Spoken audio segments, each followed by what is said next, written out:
Hi friends, welcome to my channel. ನಾನು ಮಾಡ್ತಿರೋ recipe ಏನು ಅಂತಂದರೆ ಇವಾಗ ಗೀ ರೈಸ್.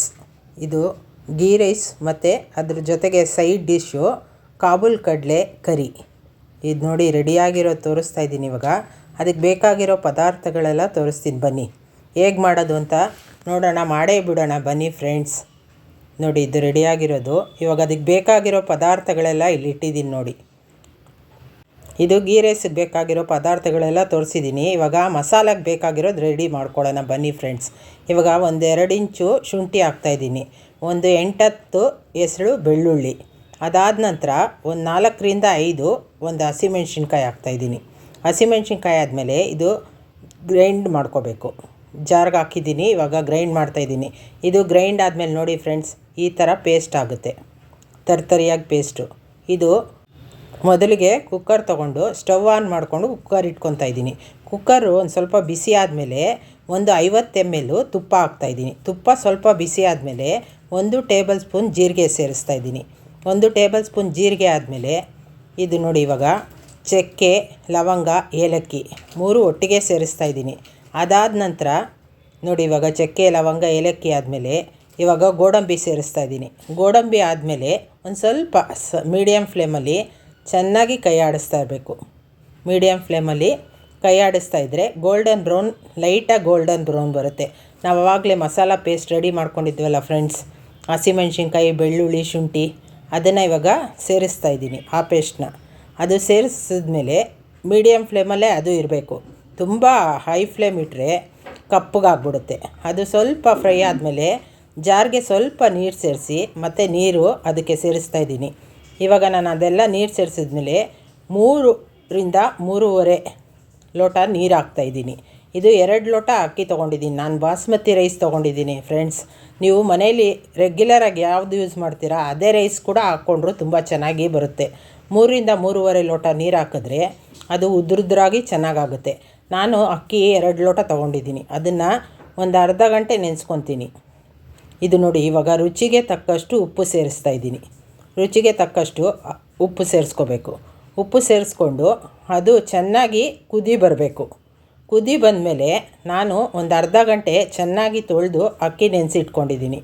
ಅದು ಅಕ್ಕಿ ಅರ್ಧ ಗಂಟೆ ನೆನೆಸಿಟ್ಕೊಂಡಿರೋದು ಇವಾಗ ಅದಕ್ಕೆ ಸೇರಿಸ್ತಾ ಇದ್ದೀನಿ. ಚೆನ್ನಾಗಿ ಕುದಿ ಬಂದಮೇಲೆ ಅದಕ್ಕೆ ಸೇರಿಸ್ತಾ ಇದ್ದೀನಿ. ನೋಡಿ, ಇದೆಲ್ಲ ಸೇರಿಸಿದ್ಮೇಲೆ ಇದು ತುಂಬ ಚೆನ್ನಾಗಿ ಉದ್ರುದ್ರಾಗುತ್ತೆ. ಬೆಳಗ್ಗೆ ಬ್ರೇಕ್ಫಾಸ್ಟ್ಗೆ ಚೆನ್ನಾಗಿರುತ್ತೆ, ಲಂಚ್ಗೆ ಚೆನ್ನಾಗಿರುತ್ತೆ. ಗೋಡಂಬಿ ಎಲ್ಲ ಸೇರಿಸಿರೋದ್ರಿಂದ ಮಕ್ಕಳಿಗೆಲ್ಲ ತುಂಬ ಇಷ್ಟ ಆಗುತ್ತೆ.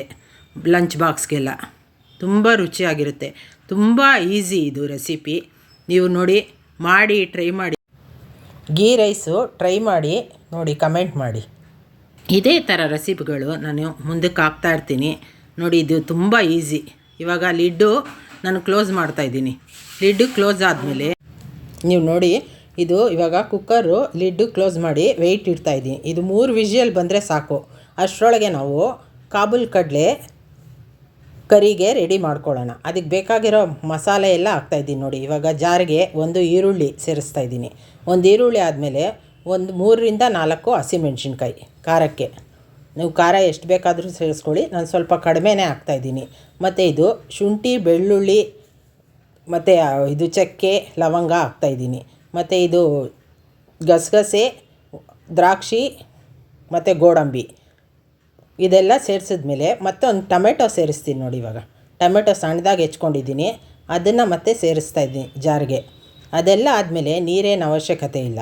ನೀರು ಇಲ್ಲದೇ ಹಾಗೇ ಮಿಕ್ಸಿ ಜಾರಲ್ಲಿ ಹಾಕಿ ಎಲ್ಲ ನುಣ್ಣಗೆ ರುಬ್ಕೋಬೇಕು ನೋಡಿ. ಇದು ಜಾರು ಕ್ಲೋಸ್ ಮಾಡ್ತಾಯಿದ್ದೀನಿ. ಇವಾಗ ನೈಸ್ ಪೇಸ್ಟ್ ಆಗಿಬಿಡುತ್ತೆ ಅದು ನೋಡಿ. ನೀರೇ ಹಾಕಿಲ್ಲ ಆದರೂ ಎಷ್ಟು ಚೆನ್ನಾಗಿದೆ ನೋಡಿ. ಇದು ಎಷ್ಟು ಚೆನ್ನಾಗಿ ಬಂತು. ಈ ಥರ ನೈಸ್ ಪೇಸ್ಟ್ ಆಗಬೇಕು. ಇದು ಬ್ರೇಕ್ಫಾಸ್ಟ್ಗೆ ತುಂಬ ಚೆನ್ನಾಗಿರುತ್ತೆ, ಲಂಚ್ಗೆ ತುಂಬ ಚೆನ್ನಾಗಿರುತ್ತೆ, ಮಕ್ಕಳಿಗೆ ತುಂಬ ಇಷ್ಟ ಆಗಿರುತ್ತೆ, ಗೋಡಂಬಿ ಎಲ್ಲ ಜಾಸ್ತಿ ಹಾಕಿರೋದ್ರಿಂದ. ಇದು ಗೀ ರೈಸ್ಗೆ ಕಾಬೂಲ್ ಕಡಲೆ ಕರಿ ತುಂಬ ಚೆನ್ನಾಗಿರುತ್ತೆ. ಇದು ನೋಡಿ, ಒಂದು ಪ್ಯಾನ್ ಇಟ್ಕೊತಾ ಇದ್ದೀನಿ. ಸ್ಟವ್ ಆನ್ ಮಾಡಿ ಪ್ಯಾನ್ ಇಟ್ಕೊಂಡು ಒಂದು 3ರಿಂದ 4 ಟೇಬಲ್ ಸ್ಪೂನು ಎಣ್ಣೆ ಹಾಕ್ತಾಯಿದ್ದೀನಿ. ಅದಾದ ನಂತರ 1 ಟೇಬಲ್ ಸ್ಪೂನ್ ಜೀರಿಗೆ ಸೇರಿಸ್ತಾ ಇದ್ದೀನಿ. ಅದೊಂದು ಸ್ವಲ್ಪ ಎಣ್ಣೆ ಬಿಸಿ ಆದಮೇಲೆ ಜೀರಿಗೆ ಸೇರಿಸ್ತಾ ಇದ್ದೀನಿ. ಆ ಜೀರಿಗೆ ಒಂದು ಸ್ವಲ್ಪ ಫ್ರೈ ಆದಮೇಲೆ ನೋಡಿ, ಈ ಥರ ಕೈ ಆಡಿಸ್ತಾ ಇರಬೇಕು. ಫ್ರೈ ಆದಮೇಲೆ ಇದು ಮತ್ತೆ ಇದಕ್ಕೆ 1 ಈರುಳ್ಳಿ ಸೇರಿಸೋಣ. ಇವಾಗ ನೋಡಿ ಒಂದು ಈರುಳ್ಳಿ ಹಾಕ್ತೀನಿ ನಾನು. ಸಣ್ಣದಾಗಿ ಉದ್ದಕ್ಕೆ ಹೆಚ್ಚಿಟ್ಕೊಂಡಿದ್ದೀನಿ. ಅದು ಒಂದು ಈರುಳ್ಳಿ ಸಾಕು ಫ್ರೆಂಡ್ಸ್. ಒಂದು ಈರುಳ್ಳಿ ಹಾಕ್ಕೊಂಡ್ರೆ ಸಾಕು, ಚೆನ್ನಾಗಿರುತ್ತೆ. ಇದೇ ಕರಿನ ಇದು ಚೆನ್ನ ಬತ್ತೂರಾಗೆ ತುಂಬ ಚೆನ್ನಾಗಿರುತ್ತೆ. ಅದಕ್ಕೂ ಇದಕ್ಕೆ ಗೀ ರೈಸ್ಗೆ ತುಂಬ ಚೆನ್ನಾಗಿರುತ್ತೆ. ರುಚಿ ಎಷ್ಟು ಚೆನ್ನಾಗಿರುತ್ತೆ ಗೊತ್ತಾ. ಇವಾಗ ನೋಡಿ ಗೋಲ್ಡನ್ ಬ್ರೌನ್ ಬಂತು. ಆ ಗೋಲ್ಡನ್ ಬ್ರೌನ್ ಬಂದಮೇಲೆ ಇವಾಗ ಸಣ್ಣದಾಗಿ ಹೆಚ್ಚಿಟ್ಕೊಂಡಿದ್ದೀನಿ ಒಂದು ಟೊಮೆಟೊ ಸೇರಿಸ್ತಾ ಇದ್ದೀನಿ. ಈ ಒಂದು ಟೊಮೆಟೊ ಸೇರಿಸಿದ್ಮೇಲೆ ಅದು ಸ್ವಲ್ಪ ಫ್ರೈ ಮಾಡ್ಕೋಬೇಕು. ಎಲ್ಲ ಮೀಡಿಯಮ್ ಫ್ಲೇಮಲ್ಲೇ ಫ್ರೈ ಮಾಡ್ಕೋಬೇಕು. ಅದು ಆದಮೇಲೆ ಇವಾಗ ನಾವು ಮಸಾಲ ಪೇಸ್ಟ್ ಮಾಡ್ಕೊಂಡಿದ್ವಲ್ಲ ಫ್ರೆಂಡ್ಸ್ ಎಲ್ಲ, ಅದನ್ನು ಇವಾಗ ಸೇರಿಸ್ತಾ ಇದ್ದೀನಿ. ಅದನ್ನೆಲ್ಲ ಸೇರಿಸಿದ್ಮೇಲೆ ಕೈ ಆಡಿಸ್ಕೊತಾ ಇರಬೇಕು. ನೋಡಿ ಇದೆಲ್ಲ ಸೇರಿಸಾಯಿತು. ಇದು ಸೇರಿಸಿದ್ಮೇಲೆ ಒಂದು ಸ್ವಲ್ಪ ನೋಡಿ ಇವಾಗ ಕೈ ಆಡಿಸ್ಬೇಕು. ನೀಟಾಗಿ ಕೈ ಆಡಿಸ್ತಾ ಇದ್ದರೆ ಎಲ್ಲ ನೀಟಾಗಿ ಮಿಕ್ಸ್ ಆಗುತ್ತೆ. ಎಲ್ಲ ಹಸಿ ವಾಸನೆ ಎಲ್ಲ ಹೋಗುತ್ತೆ. ಮತ್ತು ಸ್ವಲ್ಪ ಜಾರ್ಗೆ ನೀರು ಹಾಕಿ ಮತ್ತೆ ಸೇರಿಸ್ಕೊತಾ ಇದ್ದೀನಿ. ಇದೆಲ್ಲ ಮಸಾಲೆ ಸೇರಿಸಿದ್ಮೇಲೆ ಒಂದು 10ರಿಂದ 15 ನಿಮಿಷ ಚೆನ್ನಾಗಿ ಕುದಿಬೇಕು. ಇದು ಕುದಿ ಆದಮೇಲೆ ಇದು ಕಾಬೂಲ್ ಕಡಲೆ ರಾತ್ರಿ ನೆನೆಸಿ ಬೆಳಗ್ಗೆ 3 ವಿಜಿಲ್ ಕುಕ್ಕರಲ್ಲಿ ಒಂದು ಸ್ವಲ್ಪ ಉಪ್ಪಾಕಿ ಬೇಯಿಸ್ಕೊಂಡಿದ್ದೀನಿ. ಅದನ್ನು ಸೇರಿಸ್ತಾ ಇದ್ದೀನಿ. ಅದು ನೋಡಿ ಅದೆಲ್ಲ ಸೇರಿಸಿದ್ದಾಯಿತು. ಇವಾಗ ಅದೆಲ್ಲ ಚೆನ್ನಾಗಿ ಮಿಕ್ಸ್ ಮಾಡ್ಕೊಳ್ಳೋಣ. ಮಿಕ್ಸ್ ಮಾಡ್ಕೊಂಡಾದ್ಮೇಲೆ ಈ ರೀತಿ ಕಾಣುತ್ತೆ ನೋಡಿ. ಇವಾಗ ಕಡಲೆಕಾಳು ಎಲ್ಲ ಚೆನ್ನಾಗಿ ಬೆಂದಿರೋದ್ರಿಂದ ಅದು ಸ್ವಲ್ಪ ಬೆಂದರೆ ಸಾಕು. ಇವಾಗ ರುಚಿಗೆ ತಕ್ಕಷ್ಟು ಉಪ್ಪು ಫ್ರೆಂಡ್ಸ್. ಆವಾಗಲೇ ಕಡಲೆಗೂ ಹಾಕಿದ್ದೀವಿ ನಾವು, ಕಾಬೂಲ್ ಕಡಲೆಗೆ ಸ್ವಲ್ಪ ಉಪ್ಪು. ಅದರಿಂದ ನೀವು ನೋಡ್ಕೊಂಡು ಉಪ್ಪು ಸೇರಿಸ್ಕೊಳ್ಳಿ. ನೋಡಿ ಎಷ್ಟು ಚೆನ್ನಾಗಿ ಕಲರ್ಫುಲ್ ಆಗಿದೆ, ಎಷ್ಟು ಚೆನ್ನಾಗಿರುತ್ತೆ. ಹೀಗೆ ಗೀ ರೈಸ್ಗಂತೂ ತುಂಬ ಚೆನ್ನಾಗಿರುತ್ತೆ ಇದು ರುಚಿ. ಇವಾಗ ನೋಡಿ ಚೆನ್ನ ಮಸಾಲ ಕರಿ ಇವಾಗ ರೆಡಿ ಆಯಿತು. ಇದು ಗೀ ರೈಸ್ ಜೊತೆ ತಿನ್ನೋಕ್ಕೆ ಬಹಳ ರುಚಿಕರವಾಗಿರುತ್ತೆ. ಇದು ನೋಡಿ ನಾನೊಂದು ಚೆರಿ ಇಟ್ಟಿರೋದ್ರಿಂದ ಮಕ್ಕಳಿಗೆಲ್ಲ ತುಂಬ ಇಷ್ಟ ಆಗುತ್ತೆ. ನೀವು ಲೈಕ್ ಮಾಡಿ, ಶೇರ್ ಮಾಡಿ, ಕಮೆಂಟ್ ಮಾಡಿ, ಸಬ್ಸ್ಕ್ರೈಬ್ ಮಾಡೋದು ಮರಿಬೇಡಿ. Thanks for watching.